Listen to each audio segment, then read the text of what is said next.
fois une petite fille, la plus jolie qu'on eût jamais vue. Elle vivait dans un petit village avec sa mère qui l'adorait. Sa mère grand, qui habitait une chaumière de l'autre côté du bois, l'adorait encore davantage, s'il est possible. Elle en était véritablement folle. Cette brave femme avait fait faire, pour sa petite fille, un petit chaperon d'étoffe rouge, qui lui allait si bien que partout on ne l'appelait plus que le petit chaperon rouge. Un jour, ayant fait des galettes, sa mère lui dit « Mon petit chaperon rouge, va voir comment se porte ta mère grand, car on m'a dit qu'elle était malade. » Oh, j'espère que ce n'est rien de grave. Oh, un gros rhume, je pense. Tu lui porteras une galette et ce petit pot de beurre.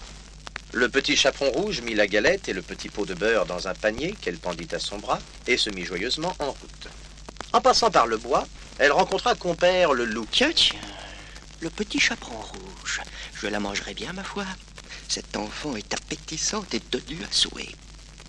Mais comment faire? Ce bois est plein de bûcherons qui, s'ils l'entendaient seulement pousser un cri, se précipiteraient tous sur moi et me feraient un mauvais parti. Ces gens-là ne comprendront donc jamais qu'il est dans la nature des loups de manger les petits chaperons rouges. Ne l'effrayons pas. Soyons diplomates. Eh, bonjour, petit chaperon rouge. La pauvre enfant ne savait pas qu'il était dangereux de s'arrêter à écouter un loup. On avait oublié de le lui dire. Surtout un loup aussi poli. Bonjour, monsieur le loup. Vous allez bien? À merveille, mon enfant. Et où t'en vas-tu de si bon matin? Je vais voir ma mère grand qui est malade et lui porter une galette et un petit pot de beurre que ma mère lui envoie. Mais c'est très bien, mon enfant. Dis-moi, ta mère grand demeure-t-elle très loin d'ici? Eh bien, il y a tout le bois à traverser, et puis c'est après le moulin que vous voyez, tout là-bas, la première maison du village. Parfait, parfait. Je veux aller la voir aussi et lui dire bonjour. Ah, vous êtes gentil. N'est-ce pas? Écoute, je m'en vais y aller par ce chemin-ci qui est le plus long, et toi par ce chemin-là qui est le plus court. On verra qui de nous deux arrivera d'abord.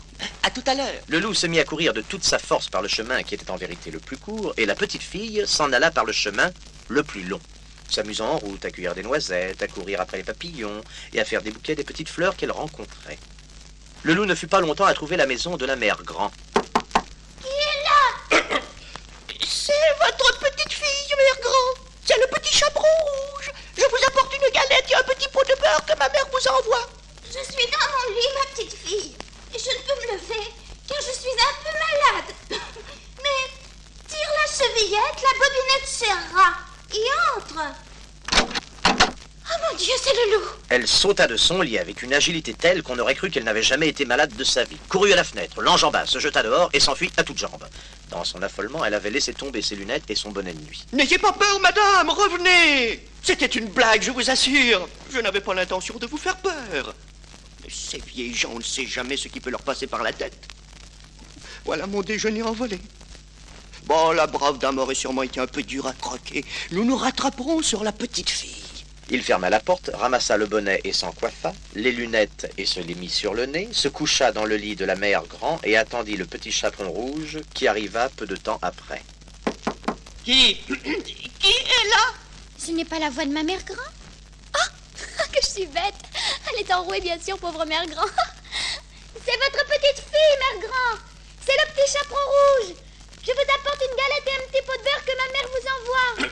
Je ne peux pas me lever, je suis malade. Mais tire la chevillette, la bobinette de Chéra et entre, ma petite fille. Le petit chaperon rouge tira la chevillette, la bobinette chut et la porte s'ouvrit. Le loup, s'enfonçant sous la couverture, lui dit « Pose la galette et le petit pot de beurre sur la table, mon enfant, et viens près de moi. Comme c'est gentil d'être venu rendre visite à ta pauvre chère vieille grand-mère. » Le petit chaperon rouge vint s'asseoir sur le bord du lit. Elle était très intriguée. Elle trouvait que la maladie avait fait à sa grand-mère une figure bien étrange et qu'elle avait curieuse allure dans son déshabillé.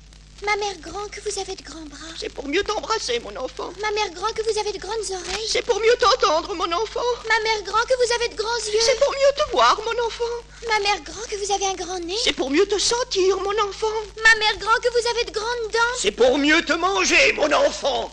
Et rejetant la couverture, le loup se jeta sur la petite fille pour la dévorer. Mais, à ce moment, la porte s'ouvrit à grand bruit. C'était la mère grand, qui revenait avec les villageois et les bûcherons, bien décidés à faire au loup le parti qu'il méritait. C'était une blague, je vous jure que c'était pour rire. Dis-leur, chaperon rouge, dis-leur que c'était une blague.